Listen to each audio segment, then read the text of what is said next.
Hello everybody, welcome back to Sprueverse, my scale model universe, people of Earth. Welcome to part 3 of Build the PolarLights 1/350 scale Kronos One from Undiscovered Country. This Klingon Empire beast is on the bench and has been for quite a while. So we're going to attempt to see how far we can get in part 3. Hopefully we can finish. You never know. Stay tuned. But here we go with lighting. The basic construction has been completed. If you want to know about basic construction and you've not watched parts 1 and 2, please go back and check them out. It'll make this so much more fun and interesting for you. But for those of you who have been on the journey with us, come on, let's dive in. Okay, now, the next thing that has to happen is this top piece right here has to be sealed. And in order for us to seal this, we're going to have to do a quick lighting test. Now I've pulled all my wires through to where the battery compartment lives. Let me do a quick explanation of what's going on. If you have the aftermarket PolarLights lighting kit, this is where it lives, right here. Okay? If you're going to do what I'm going to do, which is use the Tenor Controls board, which is here. Here's the board. Okay, it comes with the Tenor Controls lighting kit. It's still going to go here. However, if you are going to use the Tenor Controls board, you can't use a 9-volt battery. Why can't you use a 9-volt battery, Phil? Because the lighting board also connects you to strip lighting, SMD strips. Remember, we've got those in the Cobra head, and we also have them. I've put a few extras inside the body of this beast, but there are some red ones as well, which go on the top piece here, which is detachable for the lighting kit, the aftermarket lighting kit. They did think of all of that in the production process of this model, so it's really cool. However, if you don't have a constant 9 volts flowing to this board, it won't work. It'll fail on you, because as the 9-volt battery starts to lose its juice, you will not be able to light this board up because of the SMD strips.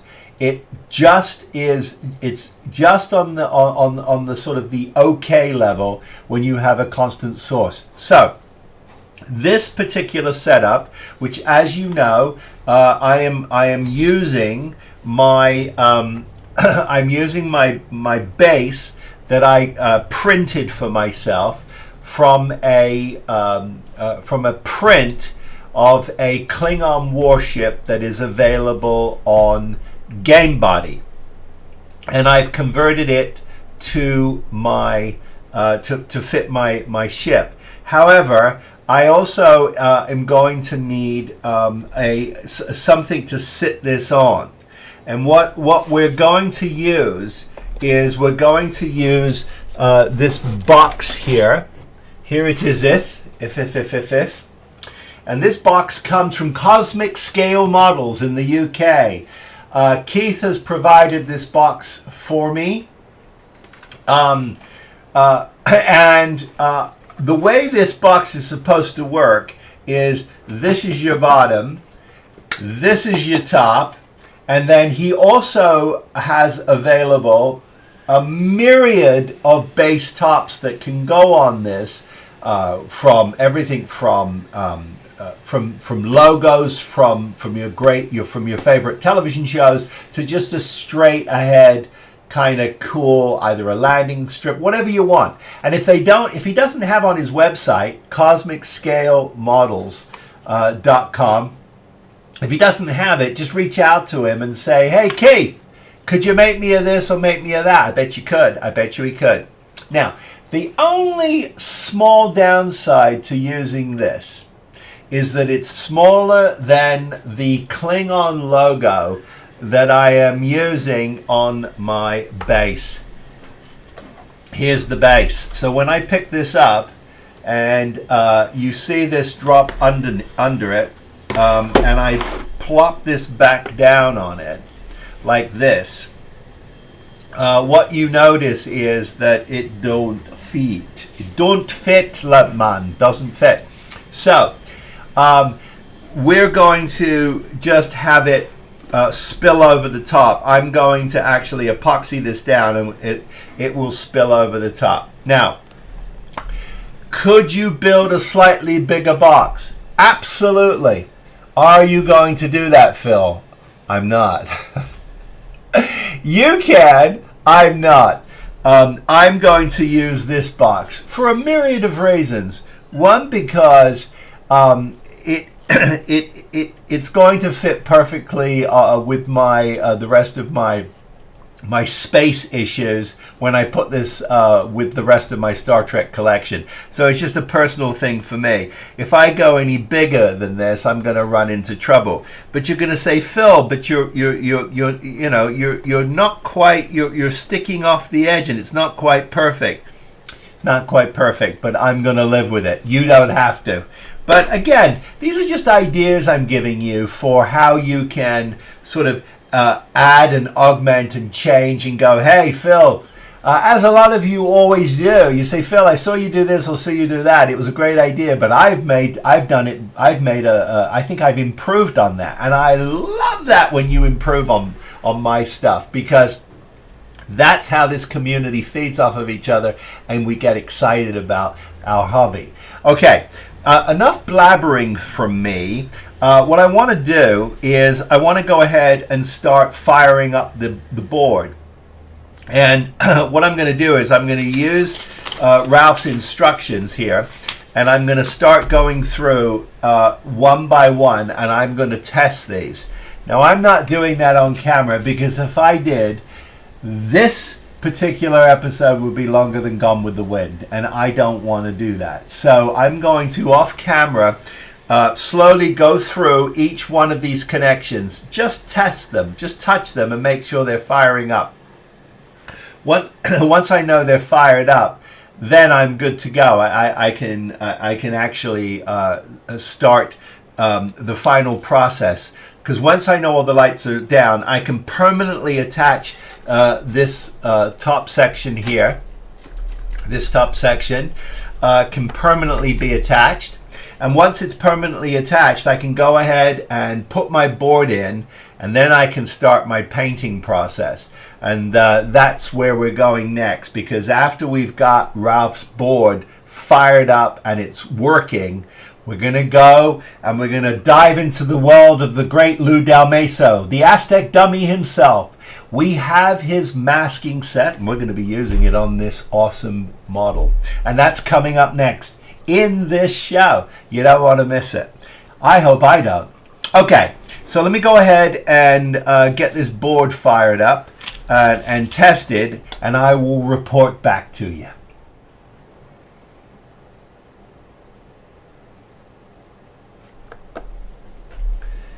Well, I've tested most of the lights. And when I say most, I have gone around to all of the various different effects, and I have also tested the white leads.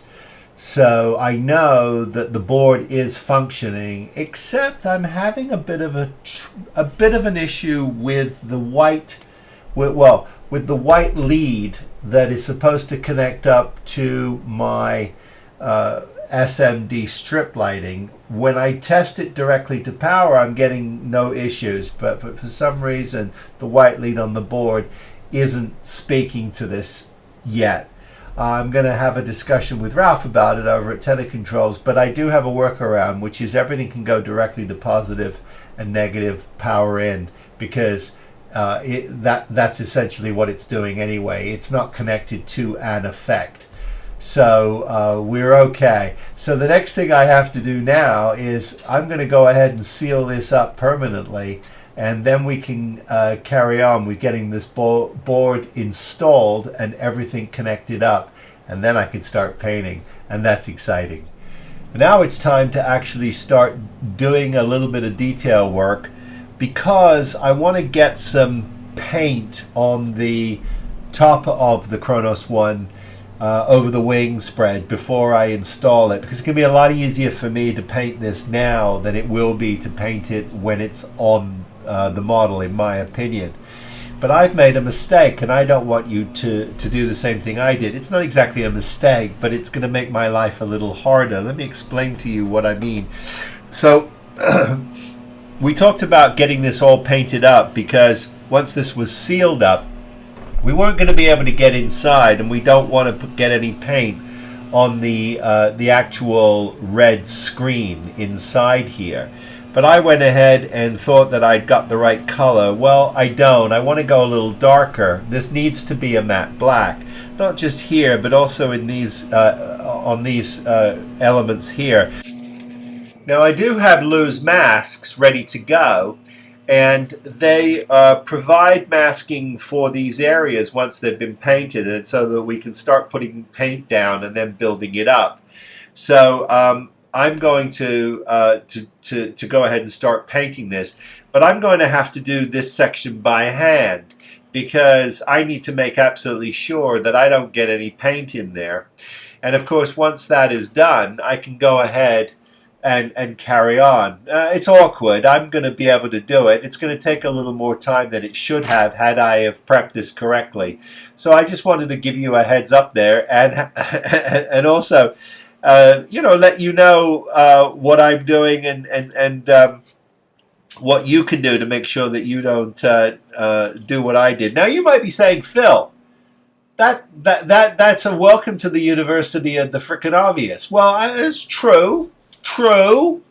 However, again, you know, nobody's claiming to be a master modeler here. We're just having fun at the bench and playing along. We're going to go ahead and get some black paint on this, and then we're going to go ahead and get our red on. Now, for our red, we're using this Steino Res, and it's not shucking properly, but it's the color I'm going to use, and it's a really cool color. I think this is also a really cool color for that Vulcan shuttle. Just saying. Okay, I'm going to go ahead and get some paint on this.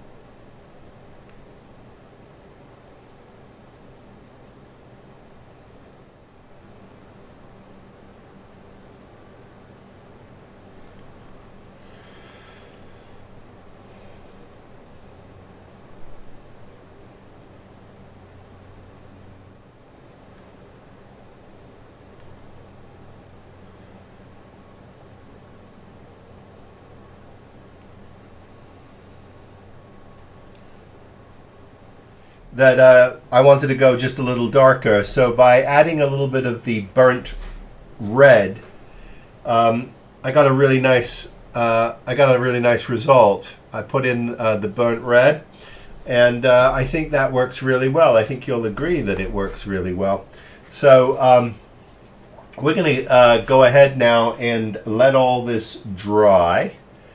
Let's come on in here and pull this towards me here, and we're going to let this dry, and then after we've had a chance to let this dry fully, we're going to go ahead and peel off all of these masking, and see what we got. But I think I'm going to be very happy with the result.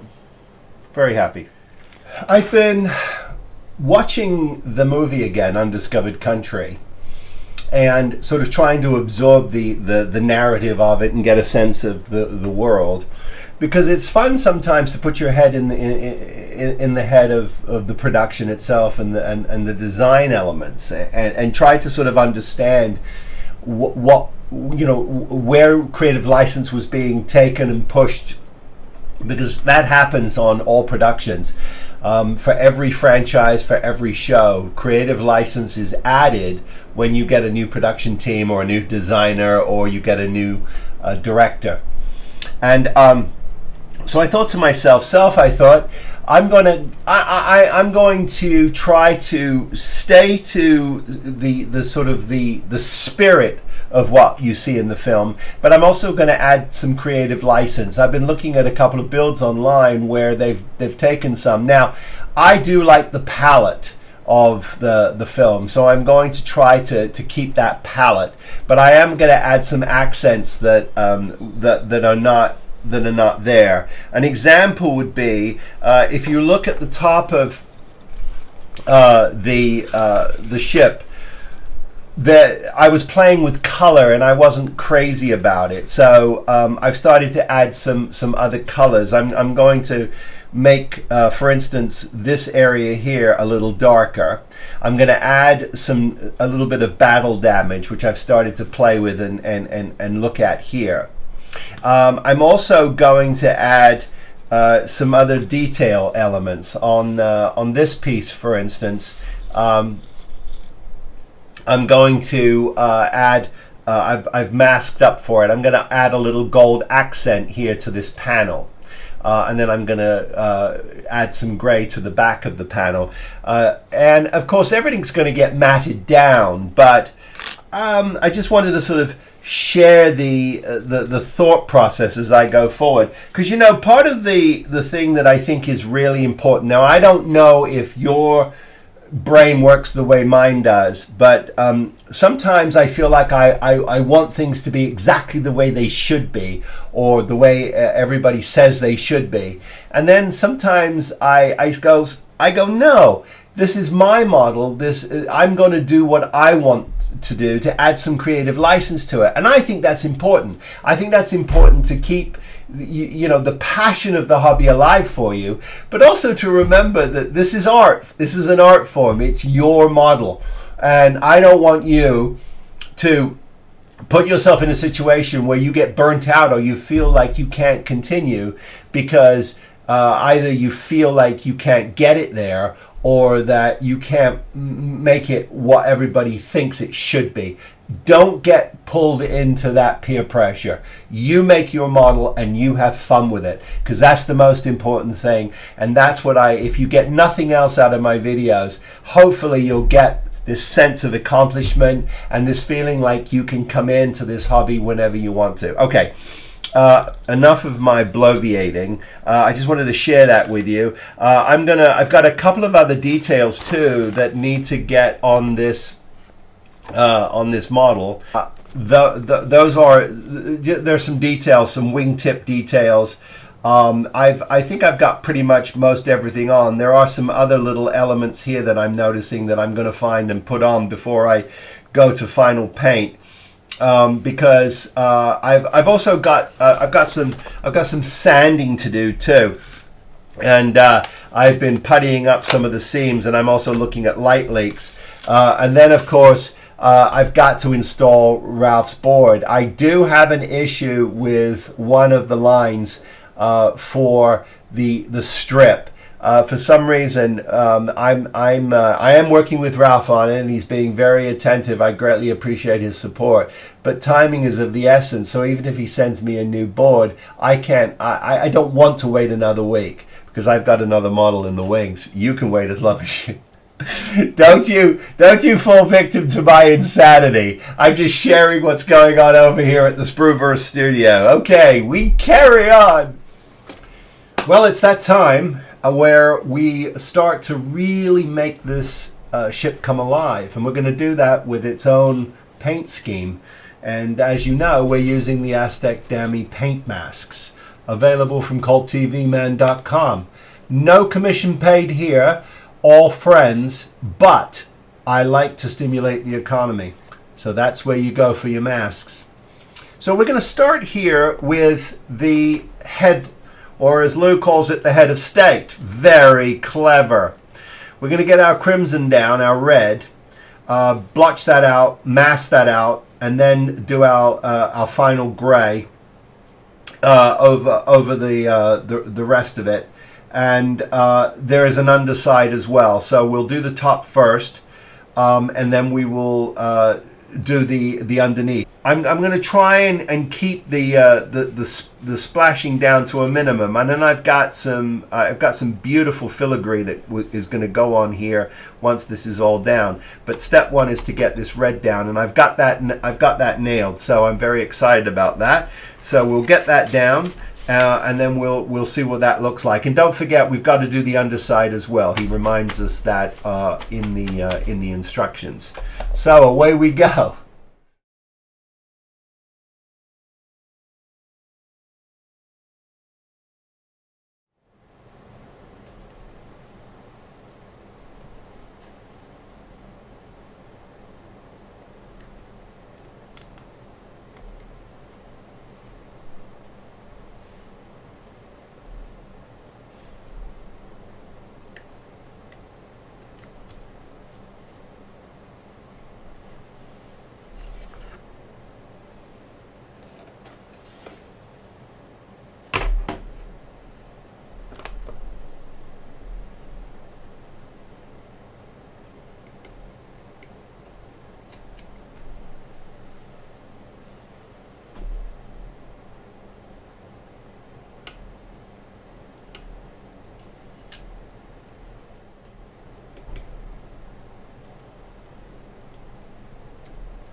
Okay, and just like that, we have all of our masks off, and that's a good job done there. So there they are. We'll look at those again here. Now I've got washes to put on and all kinds of other detail work to do, but the masks are going on, and of course, as usual, they're going on and coming off beautifully. We've talked about this 1,000 times, so there's no point in, I don't need to go over it 1,000 more times, but suffice it to say, the only thing I'll say about loose masks is you got to make sure your paint is dry and make sure you've prepped your surface completely. If you do that, you're going to have no trouble at all. It's when your surface is not prepped correctly or it's wet, your paint's not dry, that's when you're going to run into trouble with anything. Even if you're using masking tape, you run into trouble. No troubles here, looking really good. Okay, I'm going to carry on. And the next thing we're going to work on is we're going to start working on the neck, and we'll work our way that way, and then obviously we'll flip it over and we'll do the underside, and we'll just keep going until we get to the finish line. But this is fun. It's a lot of fun. It's a lot of fun to get to this point. Where I think it's really going to bloom is when we get our filigree on at the end. I think that's when the Kronos One really pops.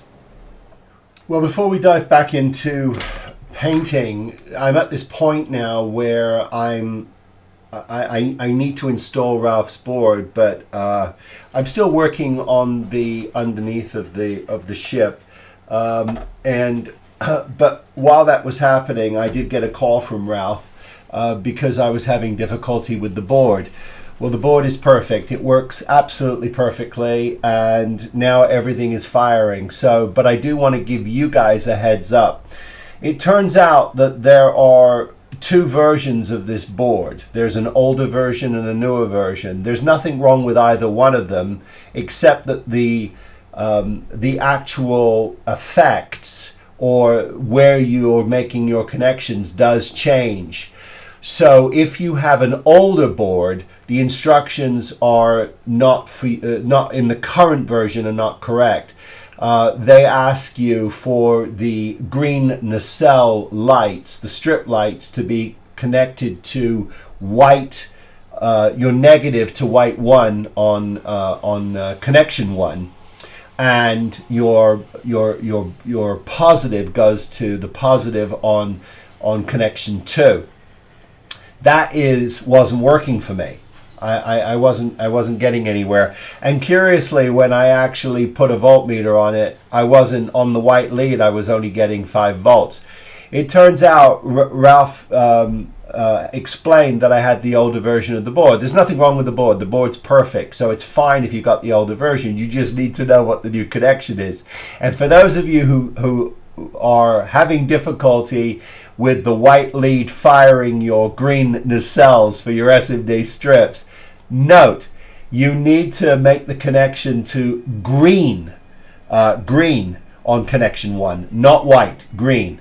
And then everything else stays the same. Your positive goes to your red or your power on connection 2, and you'll be fine. So this board is checking out perfectly, and we can carry on. But I wanted to share that with you just in case you find yourself in this situation. We're going to carry on now with doing our masking and painting the underneath of our Kronos One, and then we will we'll start looking at a little more of the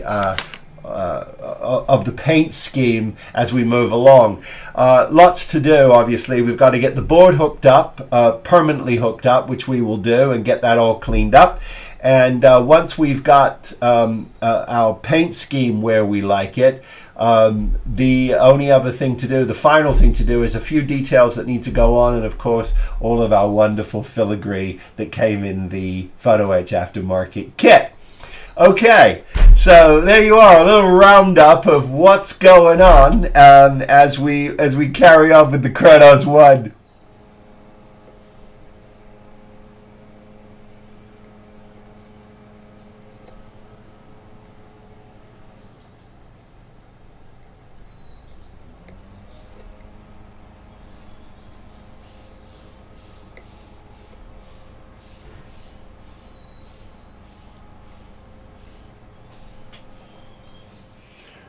I'm starting back on the top now because all of the directions for the masking set only covers the top. He assumes that you understand that we just simply do the reverse. However, because I need to make sure that I'm masking it correctly, I've gone back to the top. It's just the way my mind works, really. So we started with the white, and the white got covered. Now we're doing the tan, and for the I'm staying in the the Army War Paint brand. I really like this brand. I like the pigmentation of it, so I'm staying with it. I'm using their matte white for the white base, and then I'm using something called Skeleton Bone for the tan. I think it's a really nice tan, and it's pretty darn close to the deck tan you'll find in the Tamiya world. The reason why I'm staying in the acrylics is because the way I prep this and my process, I just want to make sure that I don't get any peel up. And as long as you make sure that everything is dry, you've stayed relatively in the same paint world, you should be fine. You could get some lift. There is a risk of that because these masks are staying down a long time. But if you follow those directions to the letter, you should be fine. So deck tan has gone down. I'm going to let this dry, and then I'm going to cover those. And then we'll go to the next color, which is our brown, our darker brown.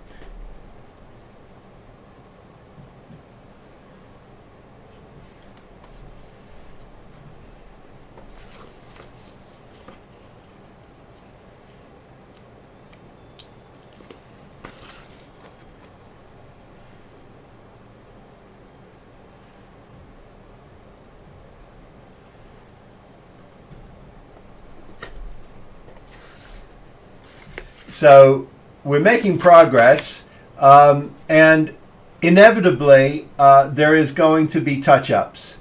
There just is. It's the nature of the beast.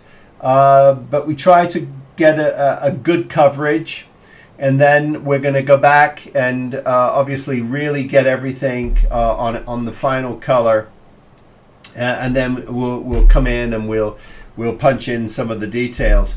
But I'm really really happy with the way she's looking. And this is what it'll look like after you've masked all your different layers of color and put your final color layer down. We're going to let this thoroughly dry now, and then we'll come back and we will do the big reveal. And that will allow us to really start punching in and cleaning up some of the details. There's a lot of brush work we're going to have to do to make lines nice and clear. But that's okay. We'll be fine. And I think you'll agree that you know, the results are really spectacular. So I'm really happy for this. And you can see close up that we got good coverage out of our final color. So next step now is to let this thoroughly dry, and we'll remove these masks, and then we can carry on. We've got to go down the neck next. Did I just say neck next? I did.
And there we have it.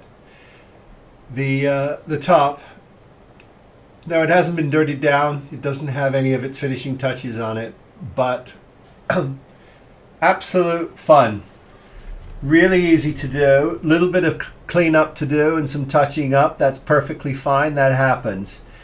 But couldn't be happier. Oh, I'm just seeing I missed a piece. Look at this. Missed the mask. Silly me. The only thing I would say to you is, excuse me, this is a part of the process that I think is really important. You take your time, and what you're seeing here in the studio is happening over 3 days. Obviously, I've condensed it down to what appears to be 20 minutes, but it's 3 good days. And you want to make sure that you set everything too with some matte varnish once you're done, because you really want to make sure that you protect this surface. And then while I had my airbrush out today, I went ahead and put the gold lines in, ready for masking. And I will work on the neck a little more, and I've got some cleaning up to do on some red I had to add. And then we'll flip her over, and we'll do the opposite side, and that's got to be done. And then when we've done the opposite side, we can start punching in and doing some real uber detailing. Yeah, this is where the rubber meets the road, and this is a really beautiful scale ship. I mean, she's gorgeous, and what a wonderful a wonderful addition to my Star Trek universe model builds. Really, just doing a little bit of cutting in and some details here while I've got the paint out. If you've ever struggled with cutting in, I got a little tip for you. Have you ever watched those pinstripe guys painting on the sides of cars? Have you ever noticed their brushes are very long, very long? Well, they're called liner brushes. And in oil painting, liner brushes are used for all kinds of things, for making branches and wispy things like grasses. And for us in the model world, get yourself a liner brush, a really good liner brush, and you can cut in. You can drag the bristles, just do a little practice, but you'll notice that even with things like little greeblies and things like this, you're going to have an easier time just cleaning them up. And I picked this trick up, and it's pretty foolproof, guys. So when I get an idea that is useful, I want to pass it along. And definitely a liner brush is something you should have in your arsenal if you're going to be trying to cut in a straight line on a side or something. When you get your brush, practice with it, but I guarantee you, you're going to let me know that you're getting straighter lines. Okay, I'm going to continue to just pick out this little greebly here. Some of the greeblies where I know there's going to be gold applique over them, boy, does it pop with black under it. So any chance you get to do that, that is definitely something worth considering. I'm going to get this on, and then we're going to set up to finally install our board permanently, because we're ready to do that now. The final piece of the puzzle on the masking of the top of the Kronos One is this wonderful little feather effect, these sort of wingtip feathers that go on the top here, and they're going to be painted in red, and that will complete this really nifty design. I'm genuinely excited about this because it really gives you that sort of final detail that we're looking for. But of course, don't forget, we've still got to give this a clear coat, and we're going to be giving this a semi-gloss where we're going to put decals down, and that'll help pull everything together, and then it'll get a final matte when we're done. But also, don't forget, we've got washes to put on here, and we've also got a little bit of panel liner I'm going to play with, but of course our filigree, and that's going to happen right after I've painted on these wingtips and installed the board. So the next thing we're going to do after we've got these wingtips on is get that board in, and then we'll be ready to actually put the top on here and take a hard look at it, because then it'll be time for filigree work. Now, of course, the one thing I can't do yet is I can't seal any of this up. Not that I'm going to, because I want to leave access for this board in case there's an issue. That's the nice thing about this kit. If there is a problem, I can get to the board. But I also need to install it on its base, and I don't want to do that until I've got my filigree on. And so I've got a little bit of work to do left, but I can see light at the end of this tunnel. So I'm going to go ahead and get these painted up, and then we'll move on to the board.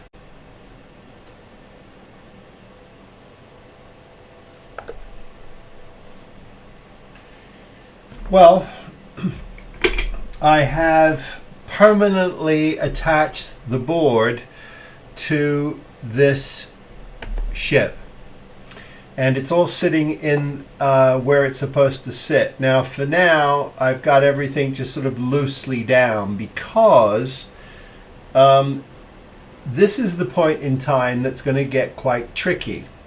And the reason why I say that is because I have now got to start looking at all the various different touch-ups that need to happen and detail paint that needs to happen before I start on the filigree. And I'm not going to start on the filigree until I've given this a coat of, I'm going to give it a coat of semi-gloss varnish to seal everything in, but also to take my decals, because I have quite a few decals. But I'm really happy with where we are, and I think she's looking really good. Now, there's a couple of things that need to happen. Obviously, at some point, I'm going to have to commit to putting this on the stand, because I can't fire it up until all the wires are through the stand.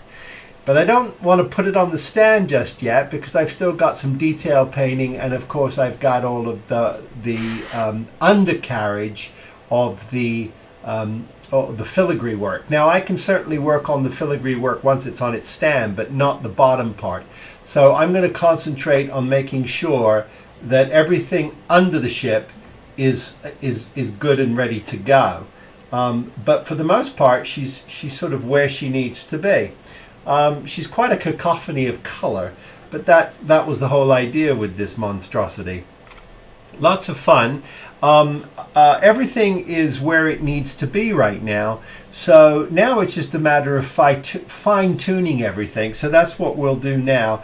I'm going to just start punching in on all of the details and see where we need to be. How dirty the surface is. I mean, there's even some battle damage there.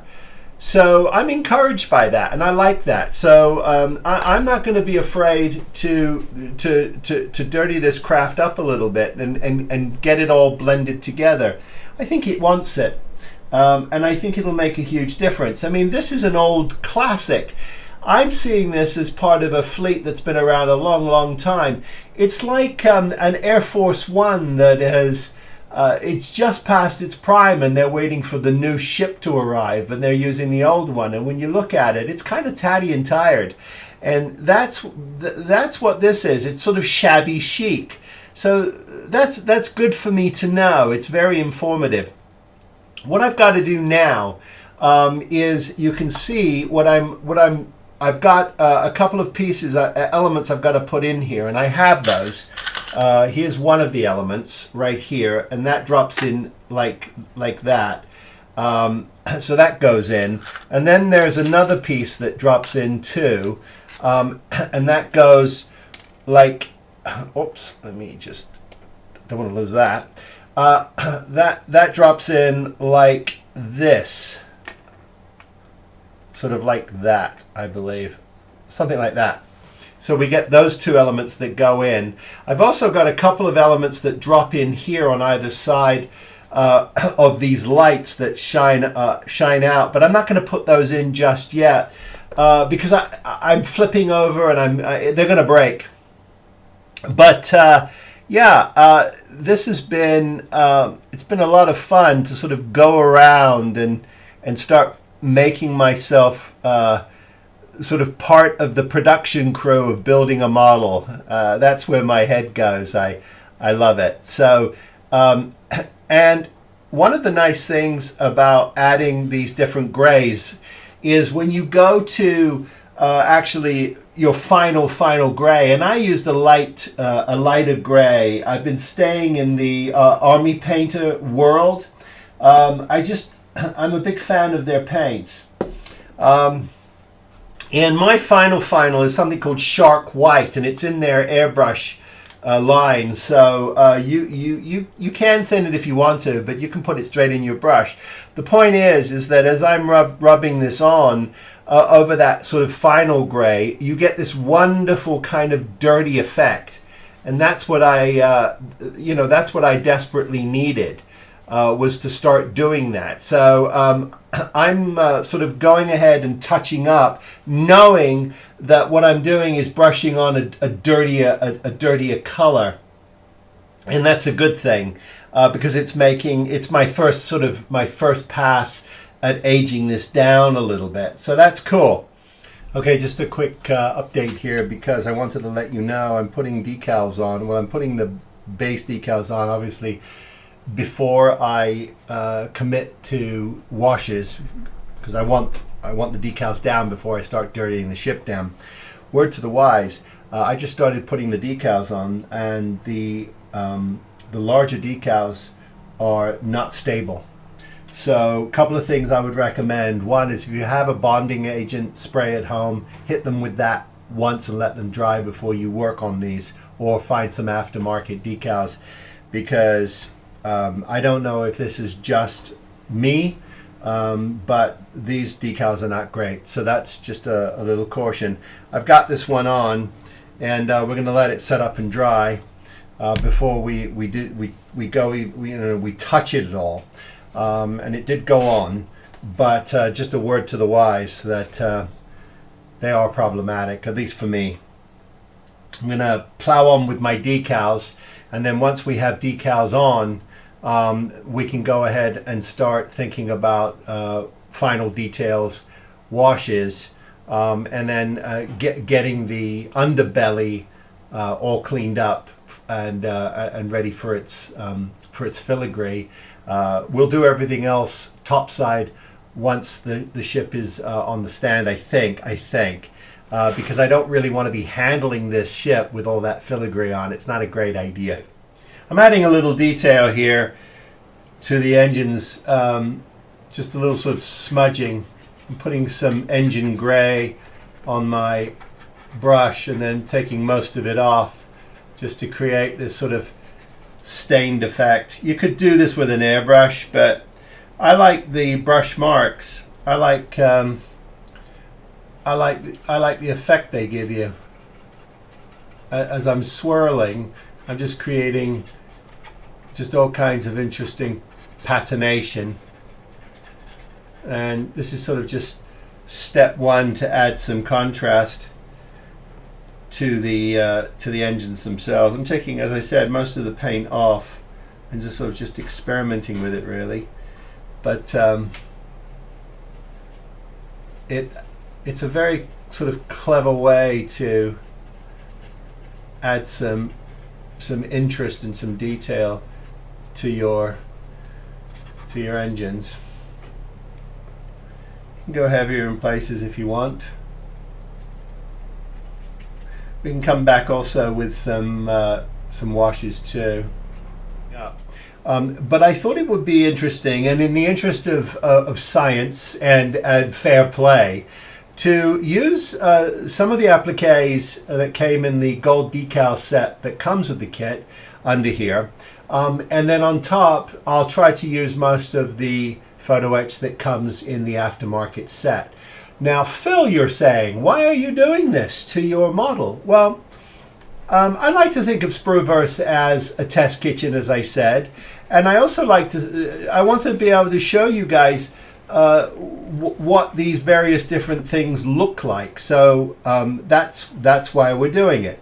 Of course, if it turns out to look like a complete piece of crap, we may very well pull it off. But I don't think it's going to. I think this is going to go down quite nicely. But let's have a look. Let's see what happens. Okay, so here is where we're going with it. And here's the first piece. So I'm going to go ahead and get this warded up, and then we'll take a look at it down, and then we'll see what that looks like. And once I've done that, I'm just going to carry on. There'll be some time-lapse, not time-lapse, time-lapse. I'll do some progression. I'll keep photographing it, but you don't need to see me doing all of these. I'm just going to do some of them. But this one for sure, let's do the first one because it's the inaugural one. And let's see what that looks like. I'm going to go ahead and get some water on this. And the way I like to do that is I don't like to stick these in a tub of water. What I like to do is get a little spray bottle. Now, of course, if you're inside, I have a concrete floor, so it doesn't matter. But if you're inside with carpet, you're going to go, no, I'm not doing that, unless you're in your garage. And then you can certainly do it. But I want to see what these do. So I give them a good spray. It curled up quite a bit. But it's nice and wet. We'll put it down on my paper towel. We'll give that the proverbial few seconds to release itself. Sometimes things, some of the decals that I used on this model released immediately. I put them in the water, I kid you not. I had some serious issues. And then others just didn't want to slide at all.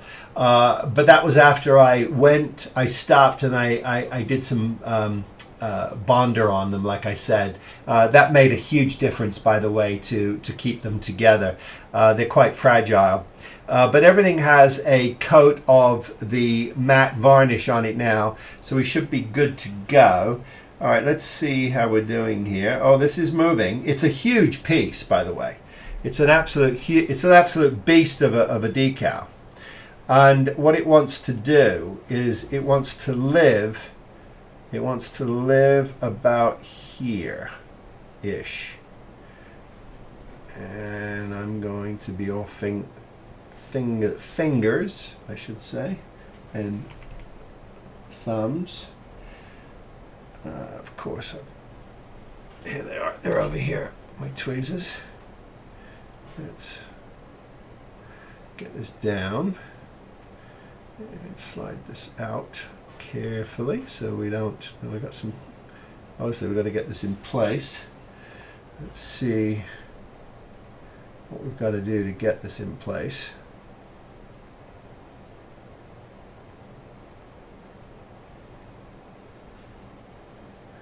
Okay, and then we'll pull this over here. Okay, lay that, and we will lay that.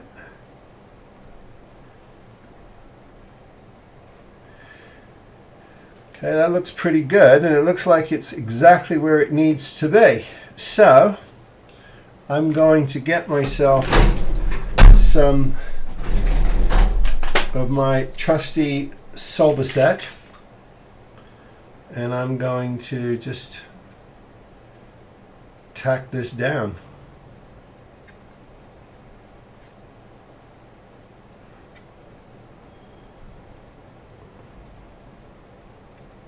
Like that.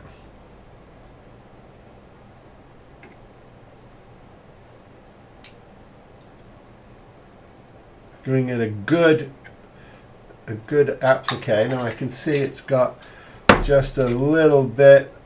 I've got to just do a little bit of cleanup right here.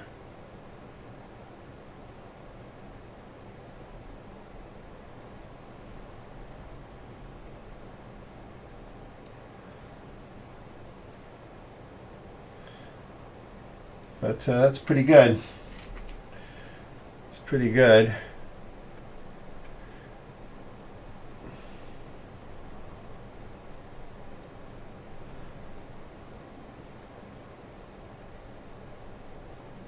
Okay.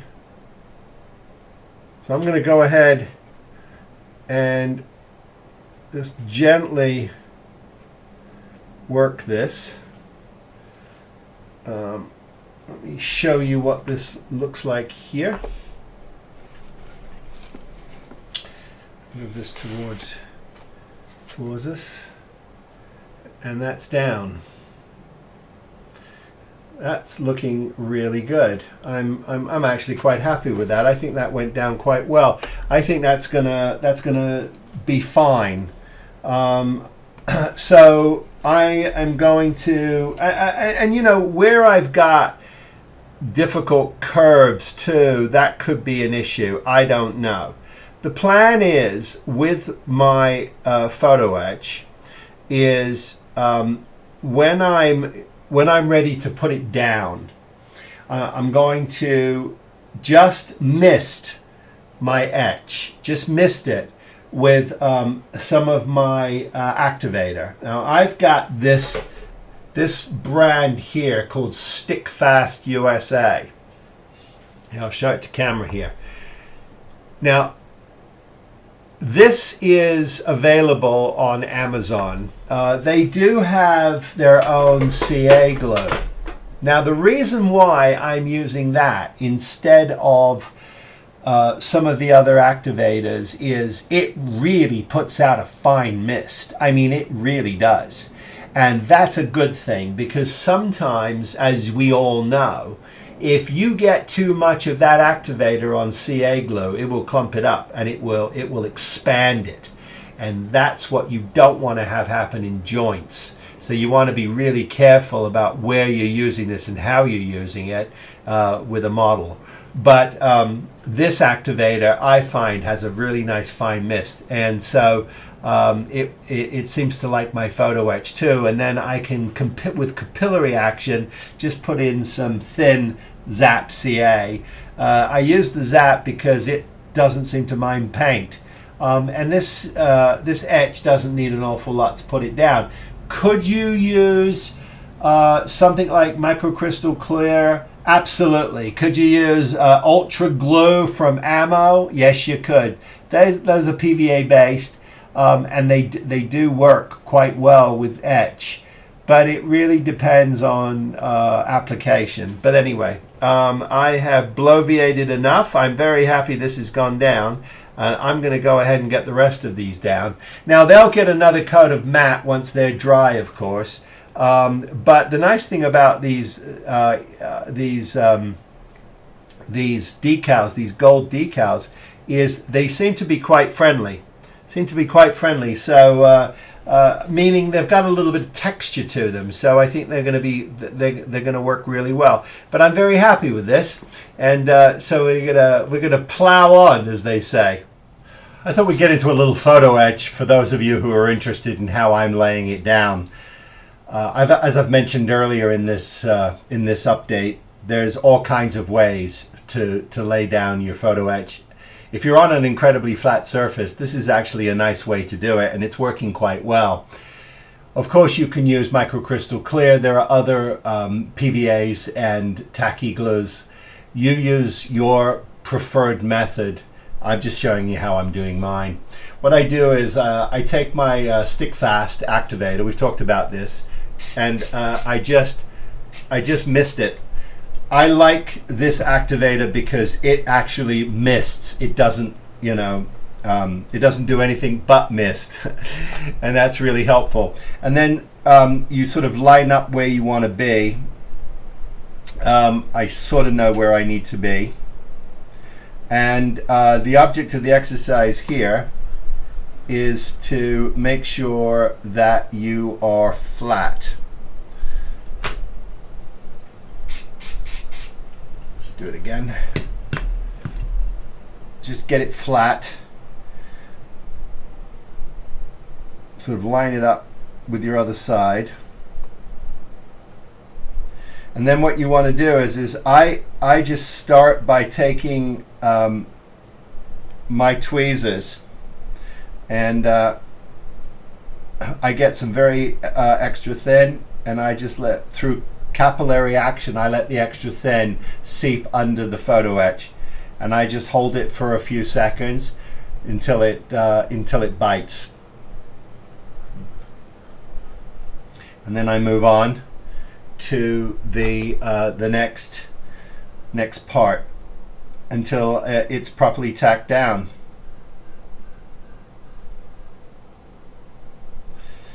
And thin takes a little more time to actually bite, but that's a good thing. It gives you a chance to move it around if you have to.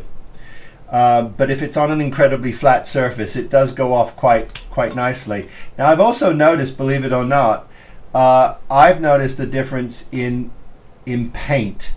So in other words, if depending on the kind of paint, and it can be acrylic paint, but just certain pigments, for whatever reason, I can't explain it.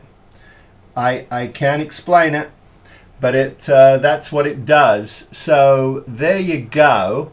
That is looking like that.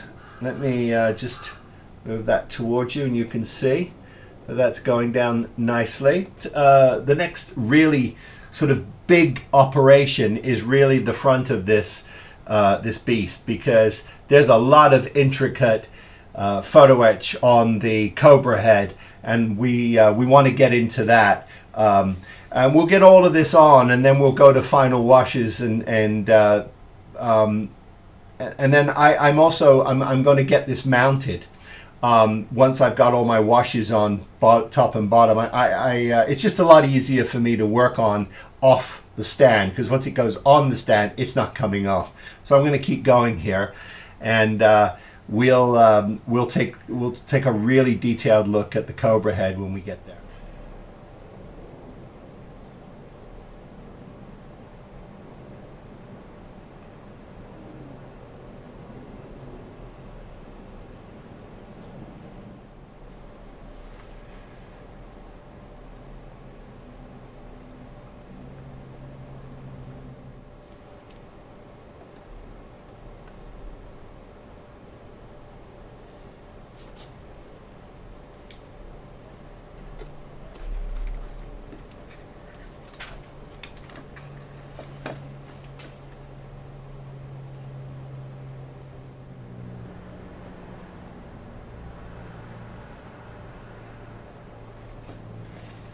I've got a couple of little details I'm going to do on the front of this, and then we're going to put a wash on this and pick out a couple of final details, which then will lead us to getting it mounted. So we are close to the finish line. We're rounding the corner, as they say. I'm noticing also I've got a light lens here that I've got to put on. So it's like going over the whole thing with a fine-tooth comb and making sure that you've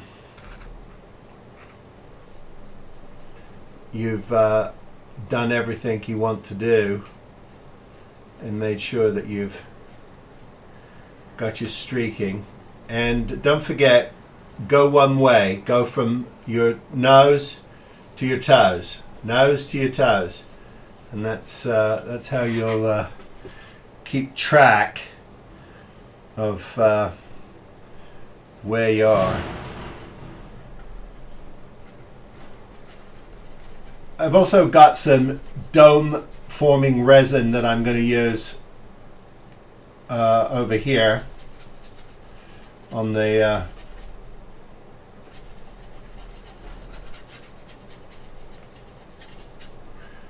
going up the wings.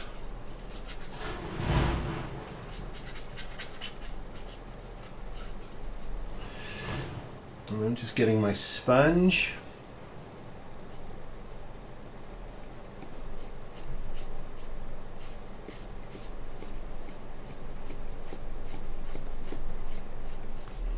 And here is the dome forming Solarez.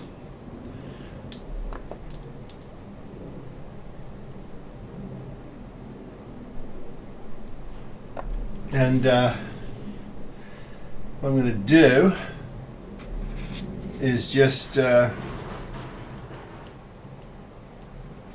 a little bit, get it in this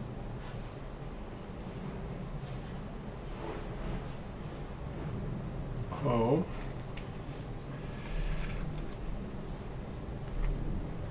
Clean up that side.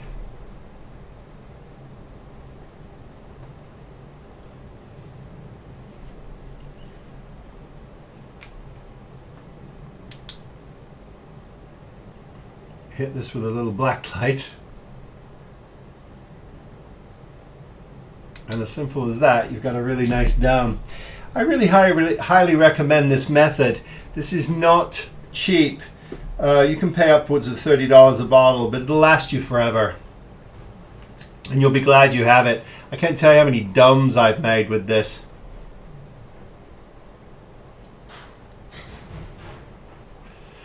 And yeah, once you get used to it, it's a lot of fun.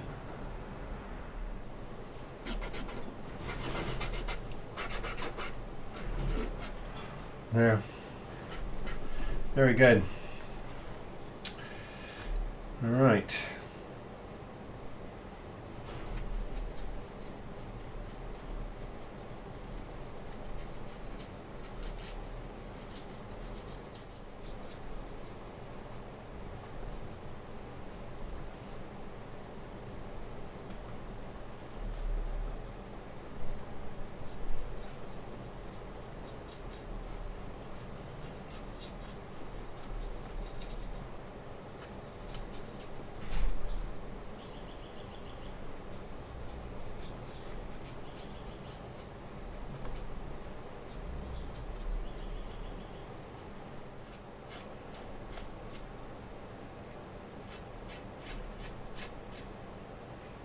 Applying the black wash to the top here, and then I say, sadly, she will be finished. She'll be in the books, and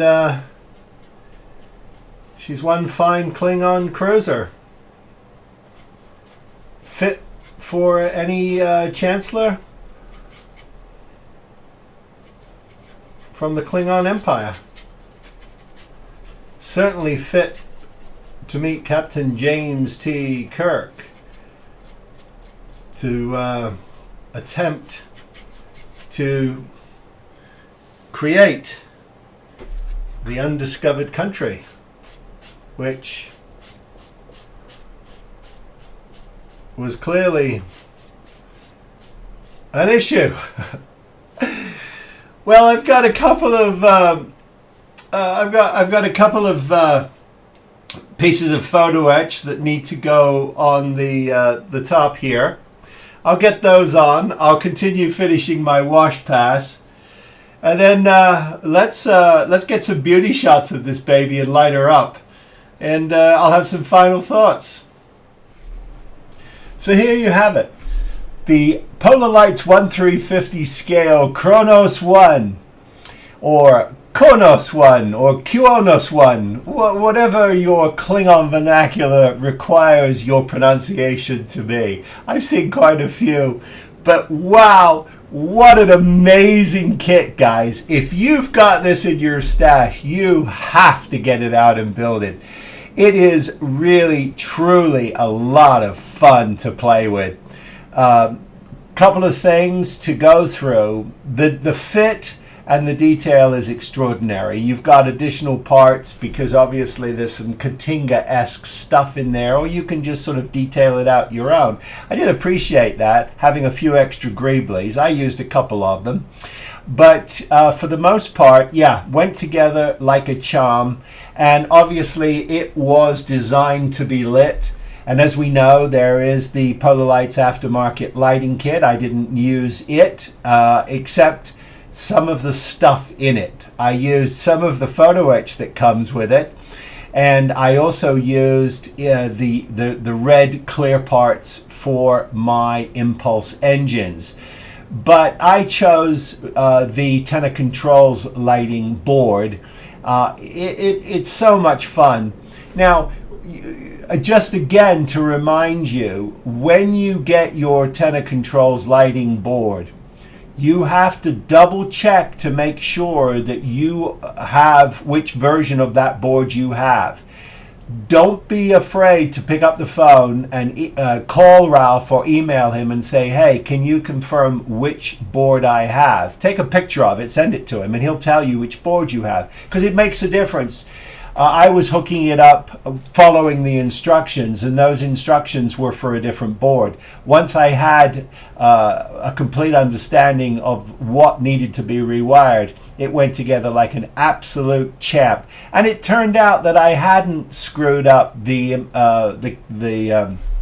photon torpedoes. I did get them hooked up correctly. The only thing I didn't get was an amber behind a red in the front. I did have that in the rear. But hey, that was really it.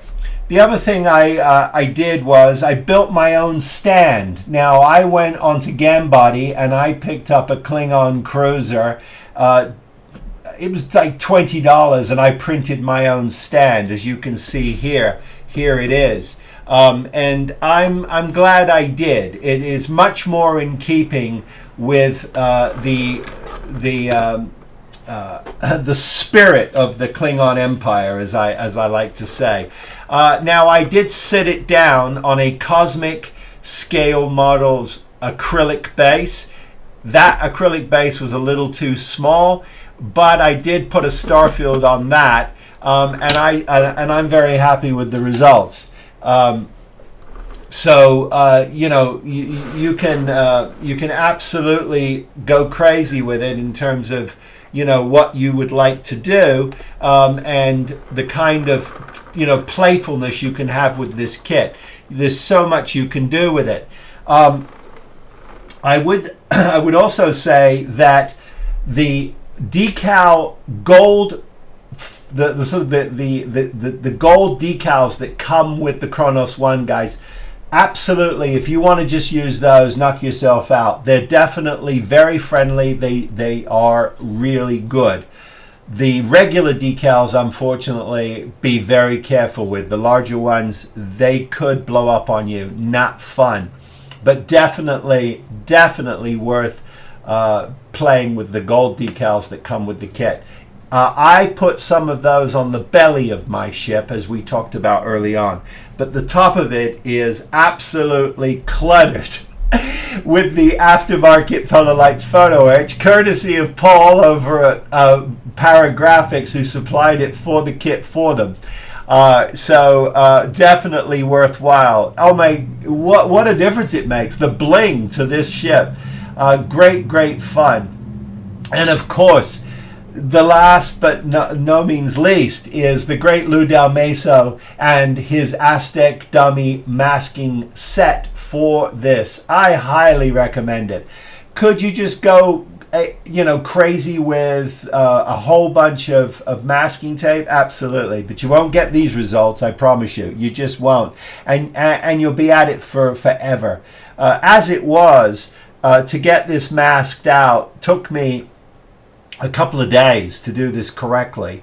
Take your time and make sure that you have a thorough understanding of what you've done to prime it and seal it and let it dry and stay with the same color palette. I used all acrylics, mostly from Military Painter, a few, just a couple of Vallejos, and I did use a matte black Tamiya. But if you can stay in the acrylics, let them dry, your masks will go on beautifully and they'll come off nice and crisply, and you'll get a really nice result. Hey, okay, let's enough jabbering. Let's look at some video and some beauty shots of this lit up.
Again, the PolarLights 1350 Kronos One. If you have it, guys, get it out. You know how I feel about kits collecting dust on a shelf. You need to build them. And I hope you do. And I certainly hope you do over Christmas. Drop me a line and let me know if you intend to break open your Kronos One and get going. If you want to get a hold of me, I am spruverse@gmail.com, and I post most days my What's on the Bench in the Weeds photos on my Instagram account. That is, of course, at Spruverse. You can buy me a cup of coffee for my charity builds. That link is on my channel page, along with a link to the Great World of Wayne's merch page, where you can get all of the merch, not just for my shirts, but also for the Aztec dummy himself. And of course, Wayne has a fantastic collection for him. 100% of the proceeds from that, from my shirt sales and Lou's, goes directly to charity, and I believe Wayne's does too. So pick yourself up a shirt. You'll be glad you did. Guys, as always, I apologize for the wait for part 3, but I think it was worth it. But hey, onward now to the Randy Cooper Phoenix, which will be up next on the channel. But as always, I wish all of you, please be safe and be well. Build something! And I'll see you next time. Take care, everybody. Be well.